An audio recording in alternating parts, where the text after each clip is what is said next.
I was standing in the doorway of my own living room on Christmas Eve, and nobody had noticed me yet. My ex-husband Richard was raising a champagne glass. My champagne, the expensive bottle I'd been saving for Jessica's promotion celebration. His arm was draped around our daughter's shoulders, both of them laughing at something that clearly wasn't meant for my ears.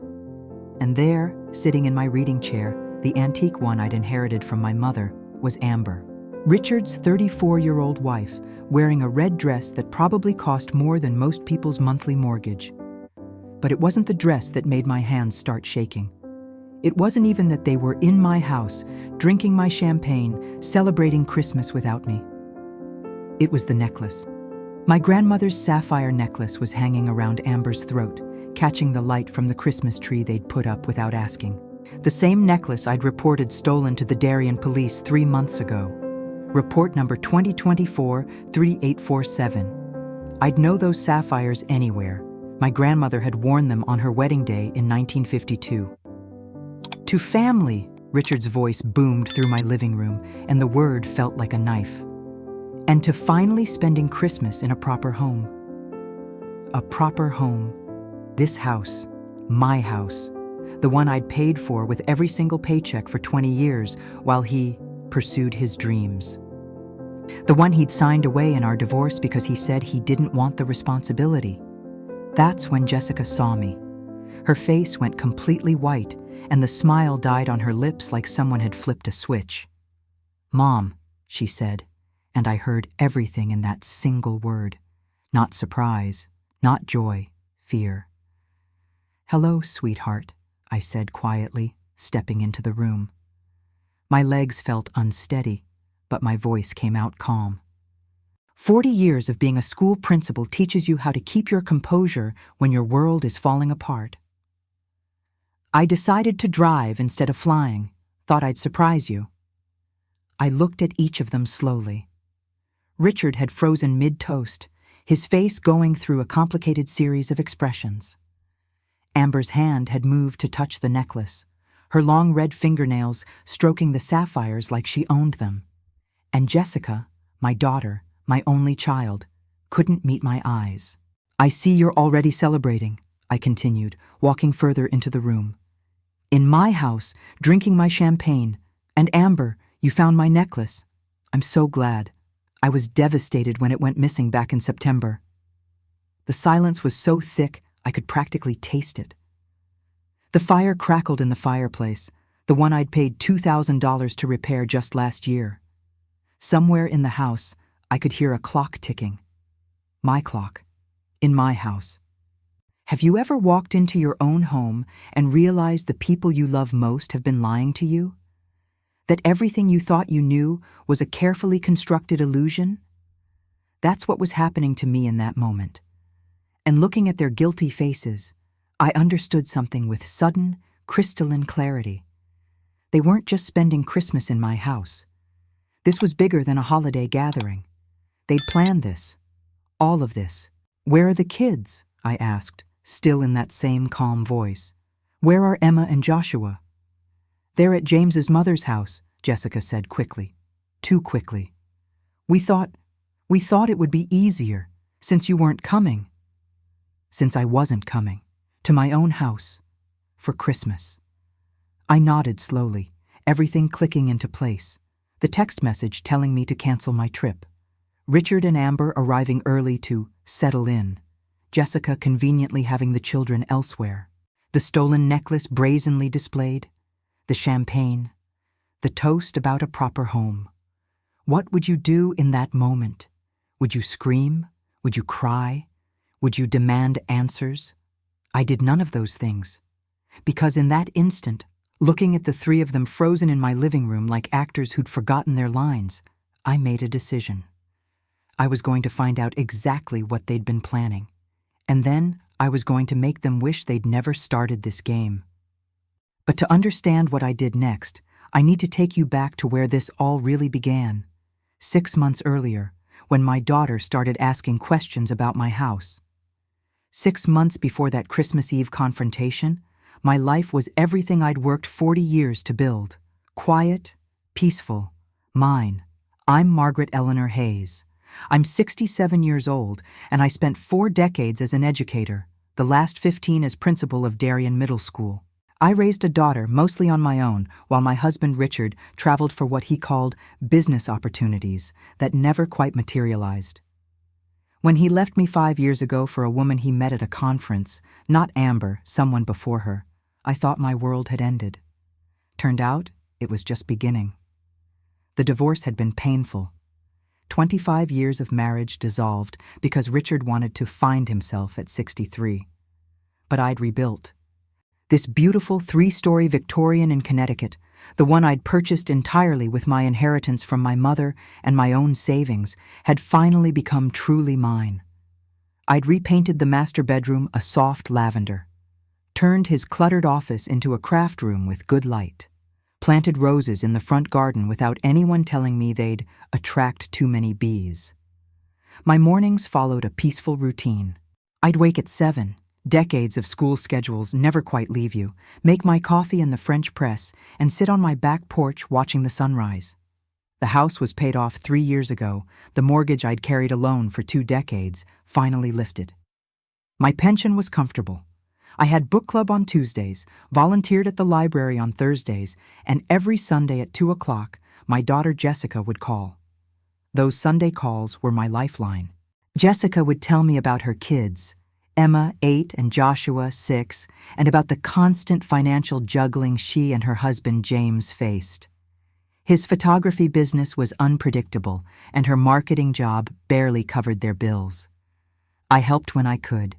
A few hundred here for school supplies, 1,000 there when their transmission failed. It wasn't that I had money to spare exactly, but what good was security if I couldn't help my own daughter? "You don't have to keep helping us, Mom," Jessica would always say, but I'd hear the relief in her voice when I did. That's what mothers do, isn't it? We help, we support, we give until it hurts, and then we give a little more. Richard had remarried 2 years ago to Amber, a former real estate agent who was young enough to be his daughter. I tried not to think about him much. He lived in a rented condo across town, his retirement pension barely covering his expenses after our settlement split everything liquid down the middle. Sometimes I'd see him at Emma's school events, and we'd nod politely, civil, distant, the way ex-spouses should be. The first strange thing happened on a Wednesday in late May. Jessica called outside our usual Sunday schedule, which immediately put me on alert. "Mom, can I ask you something about the house?" Her tone was casual. Too casual, like when she was 16 and wanted to borrow my car. "Of course, honey. What's wrong?" "Nothing's wrong. James and I were talking about inheritance planning. You know, making sure everything's organized for the future. And I realized I don't actually know the details of your house. Like, is there still a mortgage? Was Dad's name on the deed?" I'd frowned, setting down my gardening gloves. "There's no mortgage, sweetheart. I paid it off 3 years ago, remember? I called to tell you. And it's been in my name only since the divorce. Your father signed a quitclaim deed giving up any claim to it." "Why do you ask?" "Oh, no reason. Just want to make sure I understand everything. For when, eventually. Not that I want anything to happen to you, Mom." She'd laughed nervously, just being responsible. It had felt off, like a sweater that doesn't quite fit right. But I'd dismissed it. Jessica was 35, married with 2 kids. Planning ahead was mature, responsible, right? 2 weeks later, Richard called me directly. We hadn't spoken one-on-one since Jessica's wedding 3 years ago, unless it was about coordinating grandparent visits. "Margaret," his voice was warm, jovial. "How are you? It's been too long since we actually talked." "I'm fine, Richard." I'd gone very still, phone pressed to my ear. "Is Jessica all right?" "What? Oh, yes, she's fine. I was feeling nostalgic, thinking about the old days. The house. Do you remember when we first bought it? That was a good day." My jaw had tightened. We hadn't bought anything together. I'd bought the house in 1998 with money from my mother's estate. $120,000 that my mother had saved her entire life, money she'd left specifically to me. Richard had been unemployed at the time, in between his endless ventures. He hadn't contributed a single dollar to the down payment, the mortgage, or the property taxes for the entire 20 years we'd lived there together. I bought the house, Richard, with my inheritance from my mother. You weren't working at the time. Well, sure, technically, he'd said, laughing in that way he did when he knew he was wrong, but wouldn't admit it. But we were married. That meant it was ours, right? That's what marriage is, partnership. Anyway, I was just reminiscing. Take care, Margaret. He'd hung up before I could respond, leaving me standing in my kitchen with a cold feeling spreading through my chest. Why was he calling about the house? Why now? And why had Jessica asked about the deed just 2 weeks earlier? Were they talking to each other about my property? The next Sunday, I'd tested the waters. Have you talked to your father lately, sweetheart? Dad? Oh, no, not really. Why? It was a lie. After 40 years of teaching teenagers, I knew every vocal tell. The slight uptick at the end, turning it into a question. The not really instead of a clear no. The pause before answering. No reason, honey. Just curious. I'd let it go, but I'd started paying attention. 3 weeks after that, Jessica asked if she could store boxes in my basement. Our storage unit flooded, Mom. We need somewhere temporary while we sort through everything. Just a month or two? Of course, I'd said. You don't even need to ask. You have a key. She'd brought them over the following Saturday. 3 large boxes, sealed tight with packing tape and labeled Private Legal Docs and James Business Confidential. She'd insisted on carrying them downstairs herself, waving me off when I tried to help. They're not heavy, Mom. You just relax. I've got it. She'd positioned them in the back corner of the basement, behind the Christmas decorations and the camping equipment that hadn't been used since Jessica was 12. Out of sight. Almost hidden. A month passed, then 2. The boxes stayed. When I'd mentioned it casually, Jessica had said, "Oh, right, I'll grab them soon. Things have just been so crazy with the kids." But she never did. Then came the weekend in late August that changed everything. Jessica visited with Emma and Joshua. We'd spent Saturday at the beach, come home sunburned and happy, had dinner, and they'd stayed overnight. The next morning, while I was making pancakes, I'd gone to my study to grab my recipe card for Emma. She wanted to learn how to make my special chocolate chip pancakes. That's when I saw it. My filing cabinet drawer was slightly open. Not much, maybe a 1/4 inch, but I always closed it completely. Always. And the papers inside were disorganized. The folder labeled House Deed Mortgage Documents was in the front instead of filed in the back where I kept it. Someone had been going through my private files. I'd stood there, spatula still in my hand, maple syrup still sticky on my fingers, and felt something cold settle in my stomach. Jessica and James had been in the house overnight. James had mentioned going for a walk after dinner. Had he walked to my study instead? Or had Jessica? No. I'd pushed the thought away. There was an innocent explanation. Maybe I'd disorganized it myself. Maybe I was becoming forgetful. But I'd started watching more carefully after that. In September, I'd run into Karen Morrison at the grocery store. Karen lived next door to Richard's condo complex. We'd been chatting about the upcoming fall weather when she'd said casually, "I see your daughter visiting Richard all the time now. They must have really reconciled. I saw them having lunch at the cafe across from his place just last Tuesday." Last Tuesday. The same Tuesday Jessica had told me she was stuck in meetings all afternoon when I'd called. That night, I'd lain awake until 3 a.m, staring at the ceiling of my bedroom in my paid-off house, and admitted the truth to myself. Something was wrong. My daughter was lying to me. My ex-husband was asking questions about my property. Someone had gone through my documents. Those boxes in my basement had been there for months with no mention of retrieval. And the worst part? I was afraid to ask, afraid of what the answer might be, afraid that confronting them would reveal something I couldn't unknow. Have you ever felt like the ground beneath you was shifting? Like everything solid was suddenly made of sand? The next morning, I'd made a decision. I wasn't going to confront them. Not yet. I was going to find out what was really happening.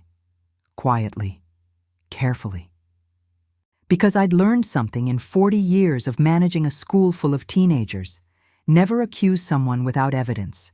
Never show your hand until you know all the cards. So I began to investigate my own family, and what I discovered made everything crystal clear and absolutely devastating. I started small, the kind of investigating that wouldn't raise suspicions if anyone noticed, the kind a 67-year-old retired principal could do without seeming paranoid. My first call was to the county recorder's office. I pretended I needed a copy of my deed for insurance purposes, which wasn't entirely a lie. I'd been thinking about updating my homeowner's policy anyway. "Of course, Mrs. Hayes," the clerk had said. "I can mail that to you within 3 business days." "Thank you," I'd said, keeping my voice light. "And by the way, can you tell me if anyone else has requested copies of this deed recently, just for my records?" There was typing on the other end, then a pause that made my heart start to race. "Yes, actually. A Richard Hayes requested a certified copy back in June, and a Jessica Mitchell requested one in July. They both claim to be family members. Is that correct?" My hand had tightened on the phone so hard my knuckles went white. "Yes," I'd managed. "That's fine. Just wanted to confirm. Thank you." I'd hung up and sat at my kitchen table for 20 minutes, staring at nothing. June and July. Right after Jessica had started asking those innocent questions about the deed. Right before Richard had called me reminiscing about the house we'd supposedly bought together. They'd both requested copies of my property deed. Why would they need that, unless they were planning something? That afternoon, I'd walk next door to Dorothy Chen's house. Dorothy had been my neighbor for 12 years, and my friend for just as long. More importantly, she'd been a real estate attorney for 40 years before retiring. If anyone could tell me what this might mean, it was Dorothy. We'd sat on her back porch with iced tea, and I'd told her everything. The questions, the phone calls, the boxes, the deed requests. Dorothy had listened without interrupting, her sharp, dark eyes studying my face. When I'd finished, she'd set down her glass carefully. "Margaret, I need you to hear me clearly. What you're describing sounds like the beginning of a property fraud scheme." The words had hit me like cold water. Fraud? They're gathering documentation. My guess? They're planning to claim Richard never properly relinquished ownership, or they'll forge documents showing he contributed financially to the purchase. Then they'll file what's called a partition suit. That's where they legally force you to sell the property and split the proceeds, even if you don't want to. But I have the divorce decree, the quitclaim deed he signed. Everything's legal and recorded. Dorothy's expression had been grave. Legal documents can be challenged, especially if they claim he was coerced or didn't understand what he was signing. And Margaret, if they're willing to lie, they'll manufacture evidence to support their case. I've seen it happen. Adult children who view their aging parents as obstacles to inheritance rather than people who deserve respect and security. Aging parents. Obstacles. The words had made me feel sick. "What do I do?" I'd asked, and I'd hated how small my voice sounded. "You gather evidence, you stay quiet, and you call my nephew Marcus. He's a real estate litigation attorney, the best in the state. But Margaret, don't confront them yet. Not until you know exactly what they're planning, because if you tip your hand too early, they'll just change tactics." That night, I'd done something I never imagined I'd do. I'd ordered security cameras online, tiny devices disguised as phone chargers and books, the kind advertised for people who suspected their nanny of mistreating their children, except I was using them to spy on my own daughter. The cameras arrived 2 days later. I'd set one up in my study, angled to show my filing cabinet. Another in the basement, hidden behind a stack of boxes, aimed directly at Jessica's mysterious storage. Then I'd waited. And waiting, I'd discovered, was its own special kind of torture. For 3 weeks, the cameras recorded nothing but empty rooms and my own occasional trips to fetch something. I'd started to feel foolish, paranoid. Maybe Dorothy was wrong. Maybe there was an innocent explanation for everything. Maybe I was just a lonely old woman seeing conspiracies where there were none. Then Jessica had called. "Mom, can I swing by Saturday? James has a photography job out of town and I need to check on those boxes. I think we're finally ready to move them." "Of course, sweetheart," I'd said, my pulse immediately accelerating. "Any time." Saturday arrived gray and drizzly. Jessica showed up at noon with her usual bright smile, carrying a bouquet of supermarket flowers. "For you, Mom. Just because." We'd had lunch. I'd made her favorite chicken salad sandwiches, the ones with grapes and walnuts, and talked about the kids. Emma was struggling with math. Joshua had lost another tooth. Normal grandmother-daughter conversation. Easy, comfortable. The whole time, I'd felt like I was watching myself from outside my body, smiling, nodding, pretending I didn't suspect my own child of planning to rob me. "I'm just going to run down and grab those boxes," Jessica had said, standing up and stretching. "Won't take a minute." "Do you need help?" I'd offered, starting to rise. No, you finish your tea, Mom. I've got it. They're not heavy." She'd been down there for 23 minutes. I'd watched the clock. 23 minutes to grab boxes that supposedly just needed to be loaded into her car. When she'd come back up, she'd been carrying only one box, slightly out of breath. "Actually, Mom, can I leave the other 2 just a little longer? This one's what I needed, but the others, I just don't have room in my car right now with all of Emma's art project supplies." "Sure, honey," I'd said, smiling. "Whatever you need. They're not bothering anything." After she'd left, after I'd hugged her goodbye and waved from the porch like everything was normal, I'd gone straight to my computer and pulled up the basement camera footage. What I saw made my hands start shaking so badly I could barely control the mouse. Jessica hadn't grabbed a box and left. She'd opened all 3 boxes carefully, peeling back the packing tape. From the first box, she'd pulled out legal-sized folders. From the second, the one labeled James Business, Confidential, she'd pulled out a laptop that had supposedly been water-damaged months ago. And from the third box, she'd removed a portable scanner. I'd watched, frozen, as my daughter, my baby girl, the child I'd rocked through nightmares and taught to ride a bike, scanned documents from her purse into that laptop. Page after page. Then she'd filed the scans into the folders from the first box, organized them carefully, and sealed everything back up. She'd positioned the boxes exactly as they'd been before, checked her work, and only then had she taken one box, clearly empty or filled with junk for show, and carried it upstairs.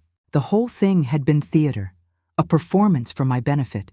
She'd needed access to those boxes, needed to add something to them, and she'd lied to my face to do it. I'd sat in front of that computer screen for an hour, watching the footage over and over, looking for some other explanation. Some innocent reason why my daughter would lie about storage boxes and secretly scan documents in my basement. There wasn't one. That night, I couldn't sleep. At 2 a.m, I'd gotten dressed in dark clothes, grabbed my camera and flashlight, and crept down to my own basement like a thief. The boxes weren't locked. Jessica had been confident enough, or arrogant enough, not to bother securing them once they were resealed. My hands had been shaking as I'd opened the first box. Inside were legal folders, meticulously organized.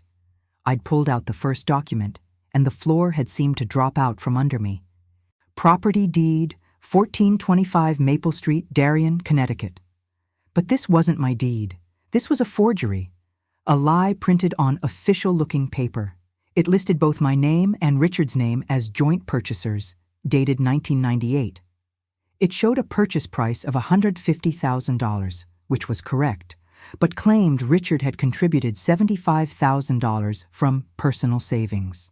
Richard hadn't had $75 in savings in 1998, let alone $75,000. He'd been unemployed, living off my teaching salary while he figured out his next move. The next document was even worse, a notarized affidavit, supposedly signed by Richard, claiming he'd been emotionally manipulated and coerced into signing the quitclaim deed during our divorce, that he'd been suffering from severe depression and anxiety and hadn't understood he was giving up his rightful ownership of a house he'd co-purchased and maintained for 20 years. Maintained. Richard, who'd never mowed the lawn once, who'd never fixed a leaky faucet or paid a property tax bill, who'd complained constantly that the house was too much work and we should rent instead. I'd kept going through the box, each document worse than the last. Fake bank statements showing joint accounts that had never existed. Receipts for home repairs with Richard's name on them. Repairs I'd paid for myself, alone. Canceled checks supposedly showing Richard's mortgage contributions, with signatures that looked like his, but couldn't be real because those payments had never happened. Someone had built an entire, fabricated financial history. An alternate reality where Richard had been an equal partner in purchasing and maintaining this house. And at the bottom of the box, I'd found the document that made me sink to the cold basement floor.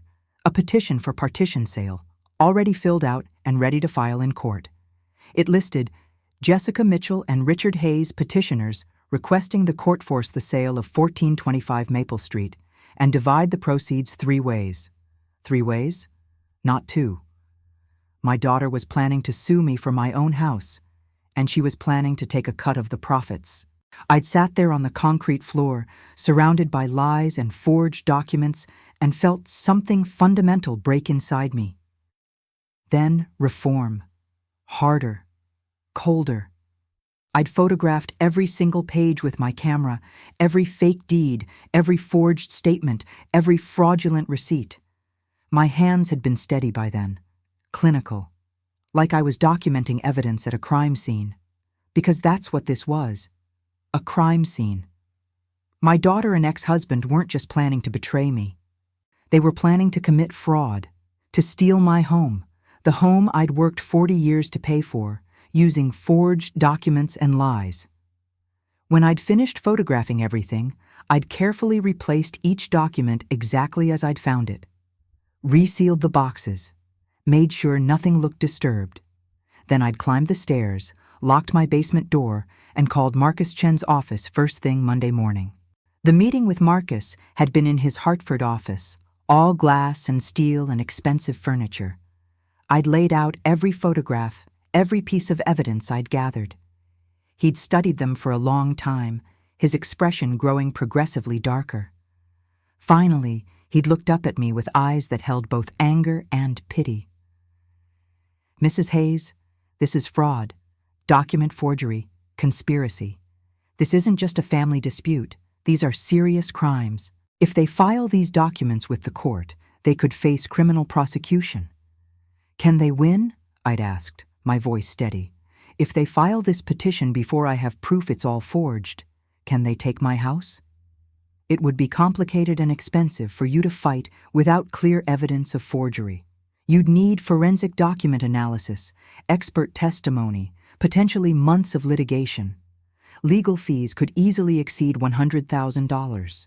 Many people in your position, especially elderly people, just settle. Agree to sell and split the proceeds rather than fight. That's what they're counting on. They're betting you'll be too tired, too confused, or too emotionally devastated to fight back." I'd felt something cold and sharp crystallize in my chest. I'm not settling, and I'm not confused. Marcus had smiled then, a predator's smile. "Good. Because we're not going to just defend against this. We're going to make sure they never try this again and that they face consequences. But Mrs. Hayes, I need you to do something difficult. I need you to wait. Don't confront them. Let them think you suspect nothing, because we need to catch them in the act of actually filing these forged documents in court. That's when the criminal charges become ironclad." So I'd waited. September crawled by, October, November.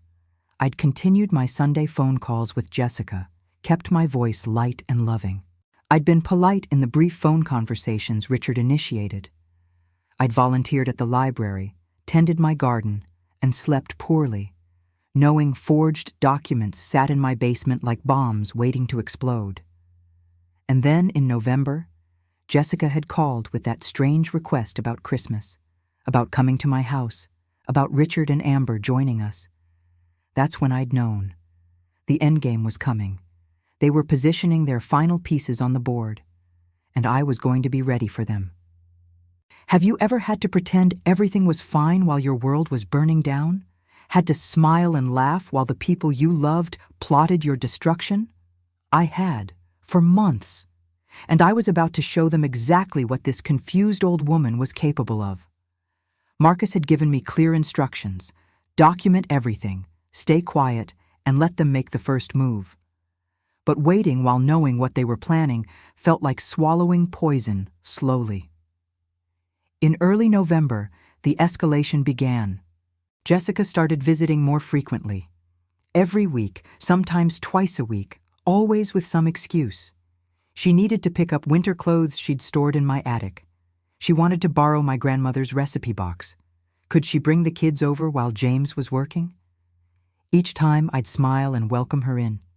Each time I'd watch her eyes scan my house like she was taking inventory. And each time, after she left, I'd check the camera footage. She was photographing things: my antique furniture, my mother's china cabinet, the crystal chandelier in the dining room. She'd even opened drawers when she thought I was in the bathroom, snapping quick pictures with her phone of my silverware, my jewelry, my personal belongings. She was cataloging my possessions like items at an estate sale. One afternoon in mid-November, I'd been in the kitchen making tea when I'd overheard her on the phone in my living room. She must have thought I couldn't hear.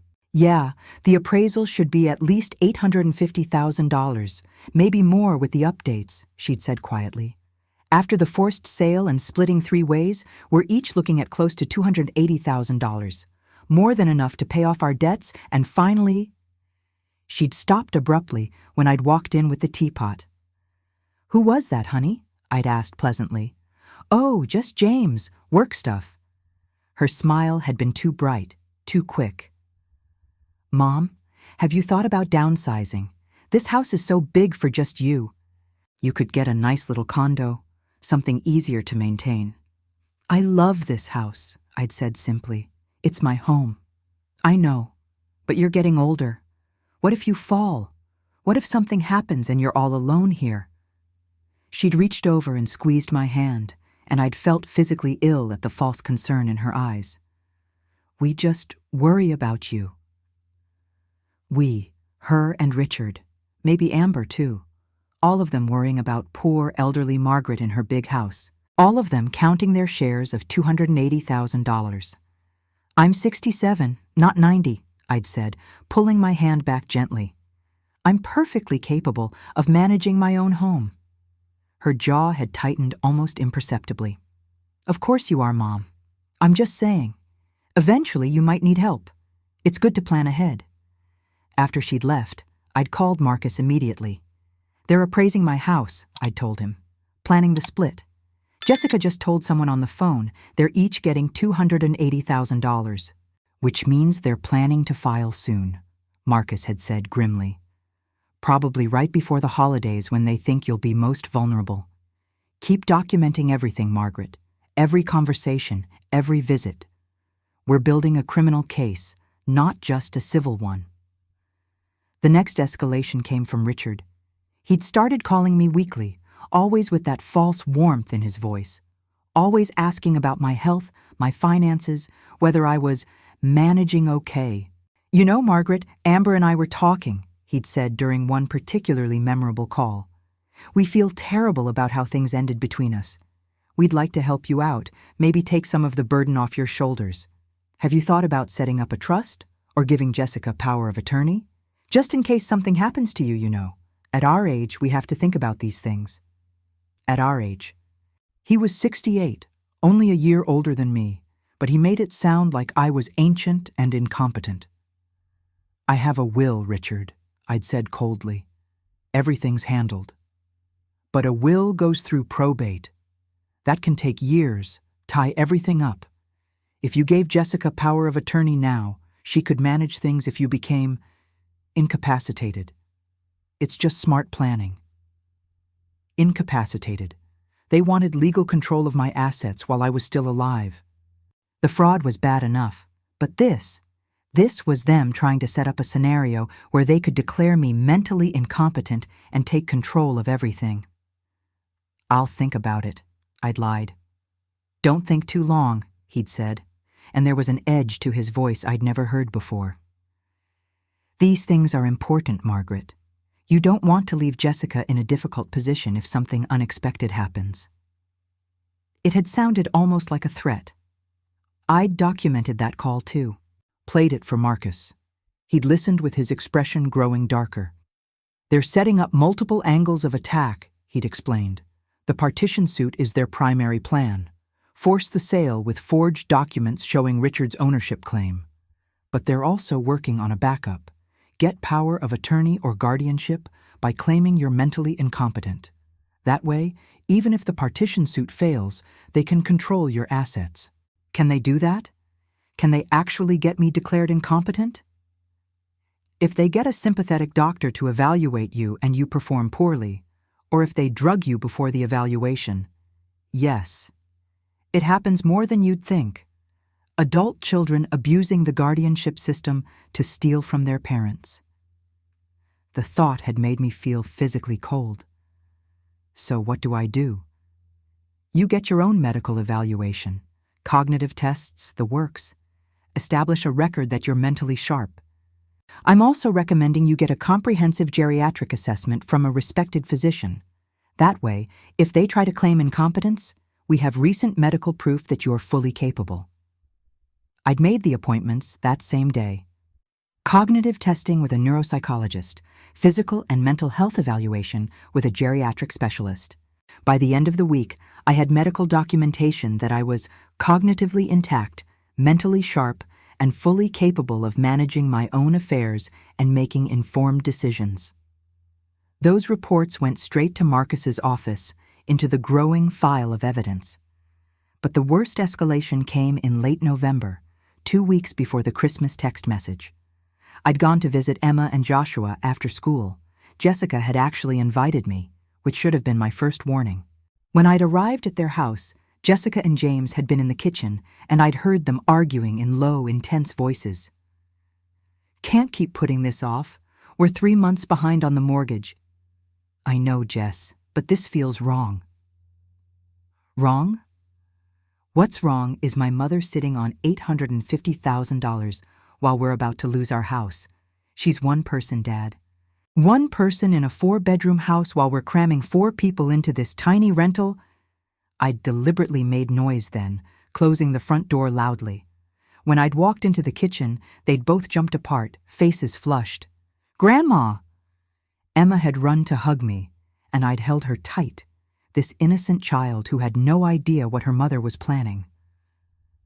The visit had been tense. Jessica had been distracted, checking her phone constantly. James had barely met my eyes. And when I'd been helping Joshua with his homework, I'd overheard Jessica on the phone in the next room. "Dad, she's not going to just give it to us. We have to file before Christmas. Yes, I know it's risky, but we don't have a choice anymore. James is getting cold feet, but I'll handle him. No, she doesn't suspect anything. She's completely clueless." Clueless. That's what my daughter thought of me. Stupid enough to be robbed blind without even noticing. I'd left shortly after, hugging my grandchildren and feeling my heart break, because when this all came crashing down, and it would, Emma and Joshua were going to be caught in the fallout. They were going to learn that their mother had tried to steal from their grandmother. That night, I'd sat with Dorothy on her porch, wrapped in blankets against the November cold, and told her everything. "They're escalating because they're desperate," Dorothy had said quietly. "Jessica and James are in serious financial trouble, and they see your house as the solution. They've probably convinced themselves they're entitled to it, that you're being selfish keeping it all to yourself." "It's my house," I'd said, and my voice had cracked. I worked 40 years for it. Why do I have to justify wanting to keep what's mine?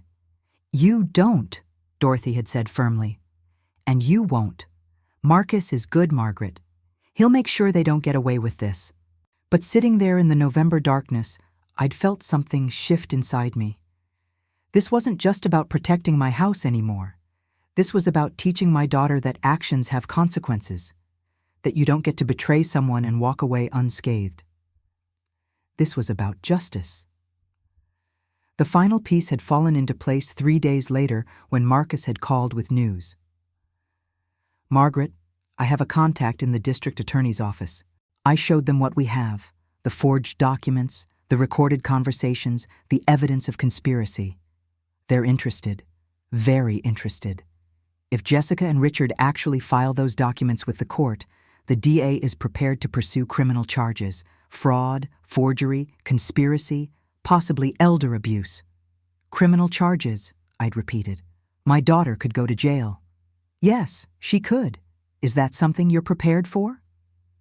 I'd closed my eyes, thinking about Jessica as a little girl, teaching her to ride a bike, braiding her hair for school pictures, sitting up with her when she had nightmares, all those memories of the daughter I'd loved more than anything. Then I'd thought about her photographing my possessions like auction items, talking about me being clueless, planning to steal my home while pretending to care about my well-being. Yes, I'd said, I'm prepared. They need to face consequences for what they're doing. Then we wait for them to make their move. The DA needs them to actually attempt to file the forged documents. That's when we have them. The waiting had been excruciating. Thanksgiving came and went.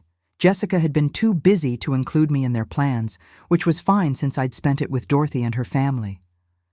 Then early December arrived, and the security cameras I'd upgraded showed Richard and Amber casing my house, walking around the outside, peering in windows. They were planning something. And then, 10 days before Christmas, Jessica had sent the text message that started the final countdown. Mom, what are your Christmas plans? I'd known then. It was happening. They were making their move. Marcus had prepared everything. Counter motions ready to file, criminal complaints drafted, evidence organized, the DA briefed and waiting, all the pieces in position, like a trap set and baited. All I had to do was spring it. When Jessica had suggested coming to my house for Christmas, when she'd said Richard and Amber might join us, I'd known exactly what they were planning. They were going to gather at my house, probably serve me with papers on Christmas morning, and use the emotional chaos, the holiday, the grandchildren, the family pressure, to force me into signing away my rights or agreeing to a quick settlement. They thought they had me cornered. They had no idea I'd been 3 steps ahead of them for months. That sounds wonderful, I'd told Jessica on the phone, my voice warm and grandmotherly. A real family Christmas. I can't wait. After I'd hung up, I'd called Marcus one final time. They're doing it, I'd said. Christmas at my house. They're going to try to serve me with the forged petition. Are you ready? Marcus had asked.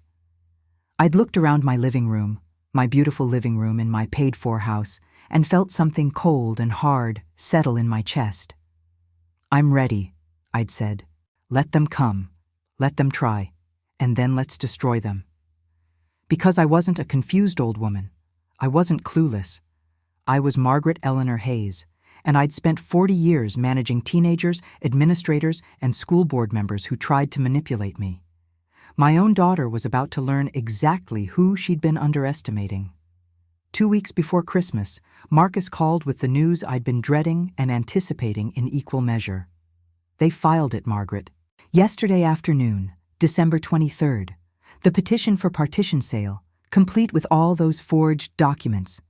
It's officially in the court system now. I'd been watering my Christmas cactus when he'd called, and I'd set down the watering can carefully before my shaking hands could drop it. So it's real. They really did it. They did, which means the district attorney can now move forward with criminal charges. The moment they filed forged documents with the court, they committed a felony. Multiple felonies, actually. He'd paused. Margaret, are you absolutely certain you want to proceed with prosecution? Once we trigger this, there's no going back. Jessica will be arrested. So will Richard and Amber. I'd looked around my kitchen, the kitchen I'd renovated 5 years ago with my own retirement savings. The sunny yellow walls I'd painted myself, the herb garden on the windowsill, everything I'd built, everything I'd worked for, and they'd tried to take it with lies and forged signatures. I'm certain, I'd said. File everything. Consider it done. I'm submitting our counter motion to dismiss their petition today, along with evidence of forgery. The criminal complaints go to the DA this afternoon. Margaret, you should prepare yourself. This is going to get ugly. It already was ugly, but at least now, the ugliness would be out in the open where everyone could see it. That same afternoon, I'd received Jessica's text message, the one that had changed everything. Mom, cancel the trip. Dad and Amber are coming for Christmas. It's already decided. We'll visit you in January. I'd stared at that message for a full 5 minutes, reading it over and over. Cancel the trip. It's already decided. Not, I'm so sorry. Not, can we reschedule? Just a flat order to stay away from Christmas in my own house. They weren't even going to serve me with papers in person. They were going to steal my Christmas, establish themselves in my home, and probably serve me after the holiday when I was isolated and off balance. Classic manipulation tactics. But I'd already made my own plans. I'd canceled my flight to Jessica's house, the flight I'd never actually booked in the first place. That had been a lie, bait to make them think I wouldn't be anywhere near my property. Instead, I'd rented a car, made a reservation at a hotel 30 minutes from my house, and upgraded my security cameras to ones with live streaming and audio. If they were going to invade my home, I was going to watch every second of it. December 23rd, I'd checked into my hotel room and opened my laptop. The camera feeds from my house loaded on the screen, showing empty rooms. I'd ordered room service. I couldn't have eaten it anyway. My stomach was in knots, and waited. At 4:37 p.m., I'd watched Richard's car pull into my driveway. My driveway, at my house. He'd used the key I'd left under the mat, the one I'd told them about in my fake text about visiting Boston. They'd let themselves into my home like they already owned it. I'd watched through the camera as Richard and Amber had walked through my rooms. Watched Amber touch my curtains, my furniture, appraising everything with calculating eyes. Watched Richard pour himself a drink from my liquor cabinet without asking, as if he had every right. It's bigger than I remembered, Amber had said, her voice tinny through the laptop speakers. We could easily get $900,000, maybe more. Once the judge orders the partition sale, Margaret won't have a choice, Richard had replied. She'll have to sell, and with our documentation showing I contributed to the purchase and maintenance, the split will be 3 ways. Maybe we can even argue for a larger percentage since she's had exclusive use for 5 years. They'd laughed. Actually laughed about stealing my house while standing in my living room. But the worst moment, the moment that had made my hands clench into fists, was when I'd watched Amber walk into my bedroom, my private space. She'd opened my jewelry box, the wooden one my father had made for me when I was 16, and she'd taken out my grandmother's sapphire necklace. "This is beautiful," she'd said, holding it up to the light. "How much do you think it's worth?" "Couple thousand, maybe," Richard had said from the doorway. "Vintage sapphires." "Well," Amber had said, fastening it around her neck and admiring herself in my mirror, "it'll be mine soon anyway when we sell off her estate. Might as well start enjoying the perks." My estate. Like I was already dead. I'd immediately called the Darien police and filed a theft report, giving them the exact description of the necklace and informing them that Amber Hayes was currently wearing stolen property at my address. The officer had taken my statement seriously, especially when I'd mentioned I had video evidence. "We'll make a note of it, Mrs. Hayes," Officer Rodriguez had said. "If you see her wearing it again, let us know. That gives us probable cause." Oh, I'd see her wearing it again. Because I was about to surprise them all. Over the next 24 hours, I'd watch them through the cameras, watch them decorate my Christmas tree, cook in my kitchen, sleep in my guest bedrooms. Richard had even gone through my home office, photographing documents with his phone. They'd made themselves completely at home, confident that I was far away and clueless. On Christmas Eve morning, I'd received Jessica's call. "Mom? Just wanted to wish you a Merry Christmas. I'm sorry about the change of plans." She'd sounded almost guilty. Almost. But not guilty enough to tell me the truth. Not guilty enough to say, "Mom, Dad, and I filed forged documents to steal your house, and we're currently occupying it while planning your financial destruction." "That's all right, sweetheart," I'd said, my voice warm and understanding. "Family is complicated. I understand. You're being so great about this. I love you, Mom." Love. She'd said she loved me while participating in a conspiracy to rob me. "I love you too, honey," I'd said, and meant it, because I did love her. I loved the daughter I'd raised, but that daughter was gone, replaced by someone I didn't recognize. After the call, I'd packed my overnight bag, loaded the trunk with the wrapped presents I'd bought for Emma and Joshua, presents they'd probably never receive now, and started the drive to my house. Marcus had texted me as I'd been leaving the hotel. "Everything is filed. Counter motion, criminal complaints, evidence packages. DA is prepared to issue arrest warrants the moment you give the word. Are you ready for this?" "I'm ready," I texted back. "I'm going to my house. It's time they learned exactly who they've been underestimating." The drive had taken 90 minutes through light Christmas Eve traffic. I'd had plenty of time to think. To remember Jessica as a baby, as a child, as a young woman. To remember the good times and wonder where everything had gone so wrong. But mostly, I'd thought about what I was about to do. Walking into my house and confronting them. Watching their faces when they realized I knew everything. Triggering the arrests that would destroy my daughter's life. Could I really do it? Could I really send my own child to jail?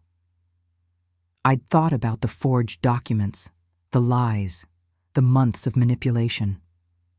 The theft of my grandmother's necklace. The casual way Amber had said, "It'll be mine soon anyway." Yes, I could do it. Because this wasn't about revenge. This was about consequences, about teaching my daughter that you don't get to commit crimes against your own mother and walk away unscathed. I'd pulled up to my house at 3:47 p.m. on Christmas Eve. My house, with its cheerful wreath on the door and lights in the windows, looking warm and inviting and completely normal. Except nothing about this was normal. I'd sat in my car for 5 minutes, hands on the steering wheel, taking deep breaths. Through the front window, I could see movement inside. I could see the Christmas tree they decorated, could see shadows of people moving in my living room. My phone had buzzed. A text from Dorothy. "You've got this. You're stronger than they know. Call me after." I'd smiled despite everything. At least I had one person in my corner. Then I'd grabbed my purse, the one with copies of all the evidence, with Marcus's business card, with the police report about the necklace, and walked up to my own front door. I'd used my key. Why shouldn't I? It was my house. The door had swung open silently, and I'd heard voices from the living room. Laughter, the clink of glasses. They were toasting, celebrating, in my house, with my champagne. I'd walked down the hallway, my footsteps silent on the carpet I'd had installed 2 years ago. And I'd stood in the doorway of my living room, watching them. Richard with his arm around Jessica. Amber in my mother's chair, wearing my grandmother's necklace. All of them laughing and drinking and celebrating what they thought was their victory. None of them had noticed me yet. They were too caught up in their celebration, too confident in their scheme. Have you ever had a moment where you saw everything with perfect clarity? Where all the pieces fell into place and you knew exactly what you had to do? This was that moment for me. I'd cleared my throat softly and watched as all 3 of them had frozen, turning to stare at me with faces that went from joy to horror in the space of a heartbeat. "Hello," I'd said quietly. "Merry Christmas. I hope you don't mind. I decided to come home after all." The silence that followed my words was absolute. like someone had pressed pause on the entire world. Richard was the first to recover, lowering his champagne glass slowly. "Margaret, we didn't expect you. Jessica said you'd canceled your trip." "I changed my mind," I said, stepping further into the room. I set my purse down on the side table, my antique side table that had belonged to my mother. "It's my house, after all. I can come and go as I please." "Of course you can, Mom." Jessica jumped in, her voice too bright, too loud. "Of course you can. We just thought we were trying to make things easier for you. You know, not having to host everyone." How thoughtful. I looked at each of them slowly, deliberately. At Richard, who'd frozen with his glass halfway to his mouth. At Amber, whose hand had instinctively moved to touch the necklace at her throat. At Jessica, whose face was cycling through expressions so quickly I could barely track them. "So, this is Christmas, all of you together, in my home." "It's actually really nice," Amber said, and I had to admire her courage, or her stupidity. "Having everyone under one roof, very cozy." "Yes," I agreed, "very cozy indeed. Tell me, Amber, where did you get that beautiful necklace?" Her hand flew to her throat, fingers closing protectively around the sapphires. "This? Oh, this was a gift. From Richard. For our anniversary." "How interesting," I said, my voice still perfectly calm. "Because that necklace belonged to my grandmother. It was in my jewelry box upstairs in my bedroom 3 months ago. Then it disappeared. I filed a police report, report number 2024-3847, with the Darien Police Department. Would you like me to call Officer Rodriguez right now and have him verify that the necklace you're currently wearing matches the exact description in that theft report?" The color drained from Amber's face. She started fumbling with the clasp, her hands shaking. Richard told me, "Don't bother taking it off," I said. "I've already documented that you're wearing it. The police will want it as evidence anyway." "Mom," Jessica said, standing up abruptly. "Mom, let's not do this. Let's not ruin Christmas over a misunderstanding." "Ruin Christmas?" I turned to face my daughter directly, and I let her see my face, really see it, for the first time. Let her see that I wasn't the confused old woman she thought I was. "Sweetheart, Christmas was already ruined. It was ruined when you told me not to come to my own house, when your father and his wife let themselves in and helped themselves to my belongings, when you spent 6 months planning to steal my home out from under me." Jessica's face went from white to gray. Behind her, I saw James, her husband, standing in the doorway to the kitchen. He looked sick, his face pale and drawn. "I don't know what you think you saw," Richard said, standing up and trying to take control of the situation, always trying to be in charge. "But I think you're confused, Margaret. Maybe this is something we should discuss with your doctor. Memory issues are common at your age, and I'm 67, Richard, not demented, and I've documented everything." I opened my purse and pulled out a thick manila folder, laying it on the coffee table between us. "Would you like to see? I have photographs of every single forged document in those boxes in my basement. The fake deed showing you as co-purchaser, the fabricated bank statements, the false affidavit claiming you were coerced during our divorce, the petition for partition sale listing you and Jessica as petitioners." No one moved. No one even breathed. "I also have security camera footage," I continued, my voice steady and cold. "Footage from December 23rd, showing Amber taking my necklace from my bedroom. Footage of you, Jessica, from September, scanning documents in my basement and adding them to those boxes. Audio recordings of Richard and Amber discussing how they'll clear $400,000 each when they force the sale of my house." I opened the folder and pulled out several photographs, spreading them across the coffee table like playing cards. "These are the forged documents, and these," I pulled out more photos, "are the real documents, the actual deed showing my name only, the actual quitclaim deed Richard signed, the divorce decree, all legally filed and recorded with the county."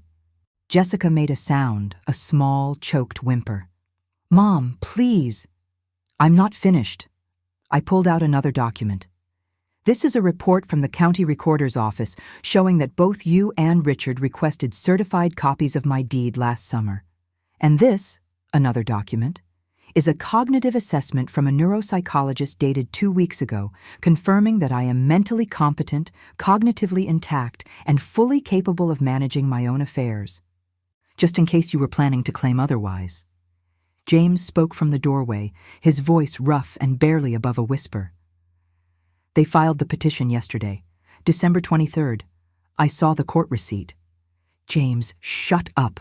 Jessica whirled on him, her voice sharp with panic.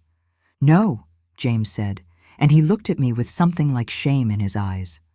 I'm done lying. Mrs. Hayes, I'm sorry. I went along with this because Jessica said it was half Richard's house anyway, that he'd been cheated in the divorce. But watching you stand here, knowing we told you not to come for Christmas, knowing we were planning to serve you with forged papers on Christmas morning in front of your grandchildren, his voice broke. I can't, I won't. He pulled out his phone and held it toward me. I have text messages, months of planning, Jessica and Richard and Amber coordinating everything. Every detail, I'll testify. I'll give you whatever evidence you need. You bastard, Amber hissed at him, but James didn't even look at her. I took his phone carefully, scrolling through the messages. They were devastating. Detailed conversations about timing, about manipulating me, about how to pressure me into settling quickly. One message from Jessica made my chest tighten. Mom will cave if we push hard enough. She always does. She'll give us anything if we make her think she's losing me and the kids. My daughter, my own daughter, strategizing how to use my love for my grandchildren as a weapon against me. Why? I asked, looking at Jessica. My voice cracked despite my best efforts. Why would you do this? I've given you everything. I helped you whenever you asked. I babysat. I supported you financially. I loved you unconditionally. Why wasn't that enough? Why did you need to take the one thing that's mine? My home, my security, everything I worked 40 years to build. Jessica's eyes filled with tears. Because you have so much, Mom. This huge house, your pension, your savings, and I have nothing. Do you know what it's like watching you live so comfortably while James and I struggle to pay rent? While we're drowning in debt and you're sitting in this mansion all alone? This mansion? I looked around at my 3-bedroom house. This house that I bought with my mother's inheritance, that I paid for with every single paycheck while your father was unemployed more often than he was employed. This house where I raised you, where every room holds memories of our life together. This isn't a mansion, Jessica. This is my home, my security. The thing I worked for so you wouldn't have to worry about your mother being homeless in her old age. But you're going to leave it to me eventually anyway, Jessica shouted, tears streaming now. Why should it just sit here with you alone when I need it now, when Dad has nothing because you took everything in the divorce? I took nothing that wasn't mine, I shot back, my composure finally cracking. I bought this house. Every mortgage payment came from my account, from my teaching salary. Your father contributed nothing. And when we divorced, I gave him half of everything liquid, the savings, the retirement accounts. The only thing I kept was the house that was purchased entirely with my money, my inheritance, my salary. I turned to Richard. You were unemployed when we bought this house. Do you remember? You were between opportunities. You didn't have $75,000. You didn't have $75. But you signed those forged documents claiming you contributed half the purchase price. You lied, under oath, to a court. Richard's face had gone red. That house should have been half mine. I was your husband. You were my husband, I agreed. And I supported you. I funded your failed business ventures. I raised our daughter while you traveled for work. I paid every bill, every mortgage payment, every property tax. And when you left me for another woman, I still let you walk away with half our liquid assets. But the house was mine, Richard. Legally, financially, morally. Mine? You're being selfish, Jessica screamed. You're an old woman living alone in a 4-bedroom house while your daughter is about to lose her home. How can you be so cruel?" The word hit me like a slap. Cruel. I was cruel for wanting to keep what I'd earned. "Get out," I said quietly. "What?" "Get out of my house, all of you, right now." "Margaret, let's be reasonable about this." Richard tried. "Get out." The force of my own voice surprised me. "Get out of my house before I call the police and have you arrested for trespassing." "You can't do this," Amber said, standing up. "We have rights. Richard has a legal claim to this property." "Richard has no claim to anything," I said. I pulled out another document. "This is a counter motion to dismiss your fraudulent petition, filed yesterday by my attorney, Marcus Chen. It includes forensic analysis of your forged documents showing they were created recently, not in 1998. It includes testimony from the bank that those account statements are fabricated. It includes the original quitclaim deed that Richard signed, willingly and legally, giving up all rights to this property." I laid the document on the table. "And this," I pulled out another paper, "is a criminal complaint filed with the district attorney's office. Document forgery, attempted fraud, conspiracy, filing false documents with the court, theft." I looked at Amber. "That necklace? That's larceny, a felony." "Mom, no." Jessica's voice was barely a whisper. "Please, you can't. I'll lose my job. I'll lose everything. Emma and Joshua, think about your grandchildren." "I am thinking about them," I said, and my voice was shaking now. "I'm thinking about what you were planning to teach them. That it's okay to lie and cheat if you want something badly enough? That it's acceptable to betray your own mother, to forge documents, to commit crimes? What kind of grandmother would I be if I let you show them that actions don't have consequences?" "We can work this out," Richard said desperately. "We'll drop the petition. We'll apologize. We can all just forget this happened." "Forget?" I stared at him. "You want me to forget that my daughter and ex-husband spent 6 months planning to steal my home? To forget the forged documents and the lies and the manipulation? To forget that you took my grandmother's necklace and wore it like a trophy?" I shook my head slowly. "No. This isn't something we work out. This is something that has legal and criminal consequences. You filed forged documents with a court. That's a crime. You conspired to defraud me of my property.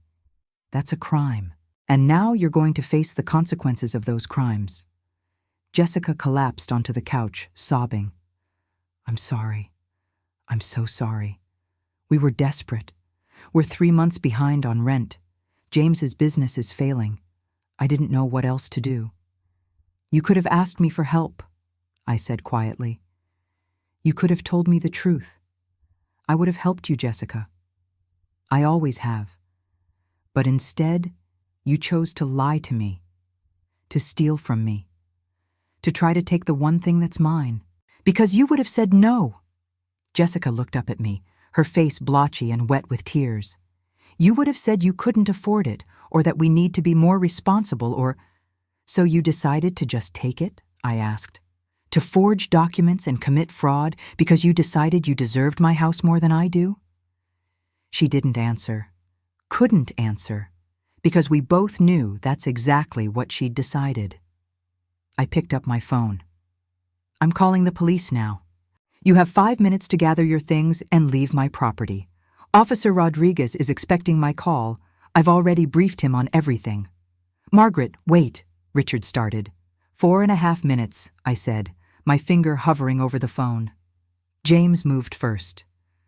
"Come on, Jess, we're leaving. We need to get a lawyer. We need to—" He stopped, looking at me. "Mrs. Hayes, for what it's worth, I really am sorry, and I meant what I said. I'll cooperate fully. They shouldn't get away with this." He took Jessica's arm, trying to pull her up. She resisted for a moment, staring at me with red, swollen eyes. "I'm your daughter," she whispered. "How can you do this to me?" "You stopped being my daughter when you decided to commit fraud against me," I said, and saying it felt like something breaking in my chest. When you lied to my face for 6 months. When you told me not to come to Christmas in my own home so you could occupy it and plan my destruction. Jessica's face crumpled. She turned and ran from the room, her sobs echoing through the hallway. A moment later, I heard the front door slam. Richard and Amber were slower to leave. Richard looked at me with something that might have been regret in his eyes. "It wasn't supposed to go like this," he said. "How was it supposed to go, Richard? I get robbed and thank you for it?" "The house should have been half mine," he said stubbornly. "I was your husband for 25 years. And you contributed nothing to it," I said. "But you're right about one thing. You were my husband. I supported you, I believed in you, I gave you chance after chance, and you repaid me by leaving for another woman and then trying to steal my home. You made your choices, Richard. Now live with the consequences." He opened his mouth, closed it, then turned and left without another word. Amber followed, but not before taking off the necklace and dropping it on the coffee table like it had burned her. The front door closed. I heard car doors slam, engines start, tires on gravel. And then I was alone in my house, my living room, my home. I stood there for a long moment, waiting for the tears to come, waiting to feel something, grief, regret, relief, anything. But I just felt empty, hollowed out. I picked up my grandmother's necklace from the table, held it in my palm. The sapphires caught the light from the Christmas tree that Richard had decorated without permission. My phone rang. "Marcus. Margaret, are you all right? James Mitchell just emailed me a substantial file of text messages and documents. This is incredibly damaging evidence." "They're gone," I said. I confronted them, showed them I knew everything. They left. "And you're okay?" I stopped. Was I okay? "I'm standing in my house, and for the first time in 6 months, I don't have to pretend anymore." "The DA wants to move forward with arrests," Marcus said gently. "Probably within 48 hours. Are you sure you want to proceed?" I thought about Jessica's face, about Emma and Joshua, about the family that was about to be torn apart. Then I thought about the forged documents, the lies, the months of manipulation. "I'm sure," I said. "File everything. They made their choices. Now they have to live with them." After I hung up, I walked through my house room by room. I saw the champagne glasses they'd left, the coats abandoned in their rush to leave. I saw the presents I'd bought for my grandchildren still in my car, gifts they'd probably never receive now. I wouldn't see Emma and Joshua this Christmas, maybe not for many Christmases to come. That hurt more than anything else. But someday, maybe not soon, but someday I'd be able to tell them that their grandmother was a woman who stood up for herself, who didn't let people, even family, steal from her or diminish her. That had to be worth something. I made myself a cup of tea, sat in my reading chair, the one Amber had been sitting in, and looked at the Christmas tree. "Merry Christmas, Margaret," I thought. "You just gave yourself the gift of self-respect." It wasn't the Christmas I'd planned, but it was the Christmas I'd needed. The arrests happened 3 days after Christmas. Detective Sarah Williams called me at 7 in the morning on December 28th. "Mrs. Hayes, I wanted to let you know before you hear it from anyone else. We executed the arrest warrants an hour ago. Richard Hayes and Amber Hayes were taken into custody at their residence. Jessica Mitchell was arrested at her home. Her husband had already contacted us and indicated she was prepared to cooperate. I'd been standing in my kitchen, coffee cup halfway to my lips, and I'd had to sit down. It was real. It was actually happening." "The children?" I'd managed to ask. Mr. Mitchell had taken them to his mother's house before we arrived. They didn't witness the arrest. There was kindness in her voice. "Mrs. Hayes, I know this is your daughter.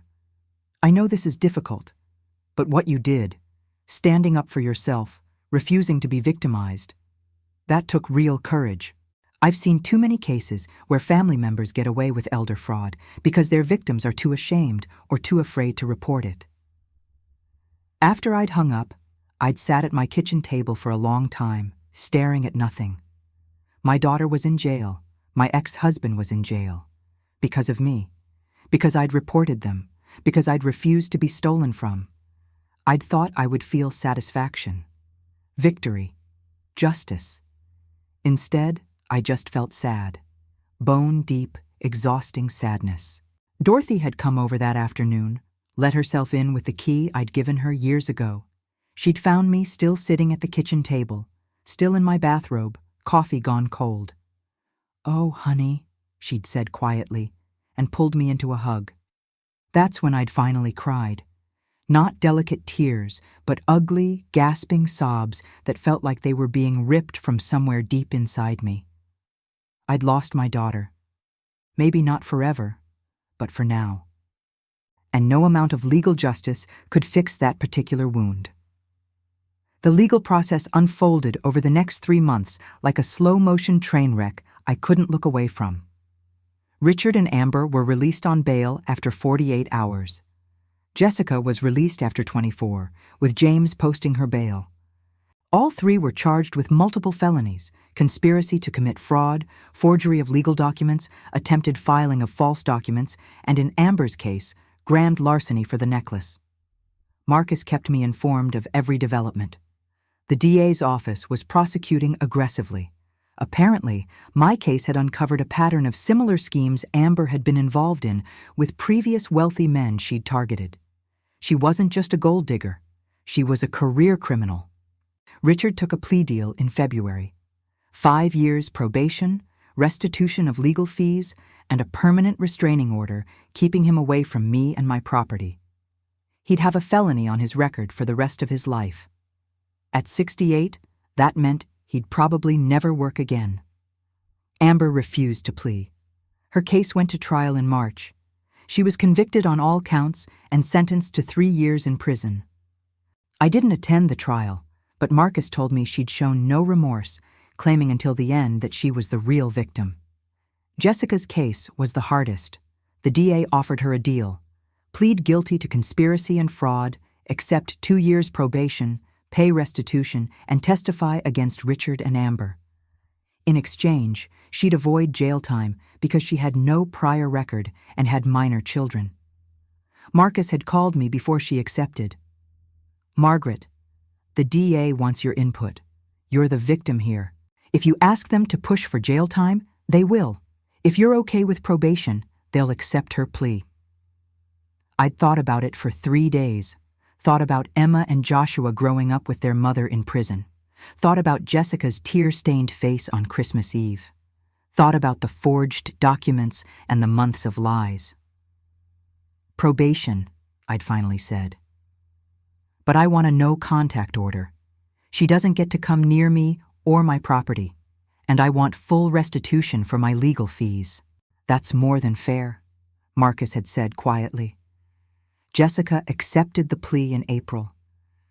I heard through James, who called me once a month to update me on the children, that she'd broken down in court, that she'd finally, truly understood what she'd done. But she'd never called me to apologize, never written a letter, never tried to explain or make amends. Maybe she was too ashamed. Maybe she blamed me for reporting her. I didn't know. And after a while, I stopped wondering. My life rebuilt itself slowly, like a bone healing after a break. Stronger in some places, still tender in others. I sold the big Victorian house in May. Not because anyone forced me to, but because I chose to. Every room held memories now, both good and bad, and I needed a fresh start. I bought a smaller 2-bedroom cottage by the water, 40 minutes away in Madison. It has a front porch where I drink my coffee and watch the sunrise over Long Island Sound. The mortgage is paid in cash. The deed has only my name on it, and I've installed the best security system money can buy. I've made new friends, joined a book club, started volunteering at a legal aid clinic that helps elderly people protect themselves from financial exploitation. I've told my story dozens of times to seniors who are experiencing similar situations with their own families, and every time I do, I see recognition in their eyes, relief that they're not alone, permission to protect themselves. Dorothy is still my closest friend. We have dinner every Sunday, and sometimes we talk about what happened, but mostly we don't. We talk about books and gardens and politics and life. Normal things, healing things. I haven't seen Emma and Joshua in 10 months. James sends me photos sometimes. Birthdays, school events, ordinary moments. They're growing so fast. Emma is 9 now. Joshua is 7. I've missed months of their lives, and that loss sits in my chest like a stone.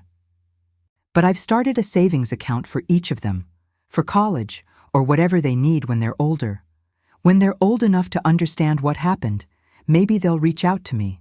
Maybe they won't. I can't control that. I can only make sure they know their grandmother thought about them, provided for them, loved them even from a distance. As for Jessica, I don't know if we'll ever repair our relationship. The no-contact order expires in 2 years. After that, the ball will be in her court. She knows where I am. She knows how to reach me. I'm not holding my breath.